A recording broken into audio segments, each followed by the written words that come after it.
جی کتونکو دا وخت تاسو مخامخ ګورئ چې دا بلډینګ دی اولډ کسټم هاوس په دې باندې لیکلی شوی دی او دا چې کوم دی نو تقریبا په 1916 کې جوړ شوی دی او چې کله انګریزان چې کوم دی نو دلته وو پاکستان لا نو جوړ شوی او دلته کې چې کوم دی نو د پورټ ته به کوم څیزونه راتلل او بیا به چې کوم دی نو د دې ځای نه واپس تلل نو د هغې د کسټم کولو دپاره چې کوم دی نو دا ټاور کراچۍ یو زوړ بلډینګ چې کوم دی نو دا دلته کې جوړ دی او دا اوس هم ډېر په ښایسته حالت کې لرل کې 1916 نه تقریبا 2016 نو سل کاله یو شو ورسره بیا چې کوم دی نو تقریبا د 16 نه په دې خوا چې موږ را اخلو نو بیا څلور کاله او یو دا تقریبا د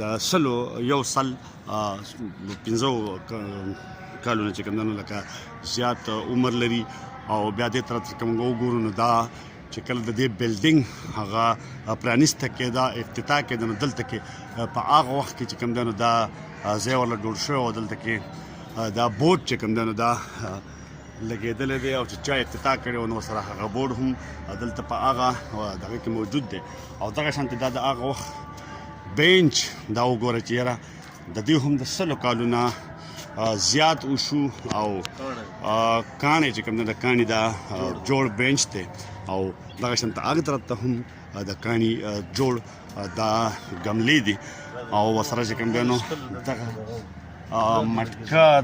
مټکه د اوبو د څښلو دپاره بلکې فواره به دلته وځکه چې دا اوبه به راتلې او مطلب دا چې هغه په دغې کې به په پایپ باندې راتلې بیا به دلته راغورځېدې او واپس به دلته غورځېدې دا فواره وه دا هم د هغه وخت دا و دغه شانتې دا بینچ هم چې کوم دی نو دا ورسره بیا د هغه وخت دلته کې موجود دی 1916 او دا 2021 تقریبا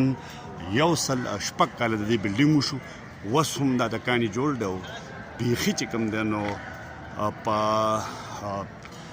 صحیح حالت کې دی د استعمال په حالت کې دی او دا یو ډېر پرسکون ځای دی ټاور کراچۍ دلته کې چې کوم دی دا خلک دا بینچونه اوس ایښودي دي او دلته کې سایهدار درختي پارک نماز ځای دی مینس کې دوی روډ بند کړی مخکې دا روډ خو اوس یې بند کړی دی لګیا دي انجوای کوي او دغه بلډینګ شاته چې کوم دی دلته خلک ناست دی په شاوته دغه بل چې کوم بیا نوی کسټم هاوس جوړ شوی دی نو دغه بیا دغلته موجود دی خو دا چې دی نو د دې بلډینګ ته یو سل او شپږم پنځم کال روان دی او دا بیخي په خپل صحیح حالت کې موجود دی کم چې د هغې وخت د انجینرانو د آبادۍ کوونکو د بلډرز ډېره لویه کارنامه ده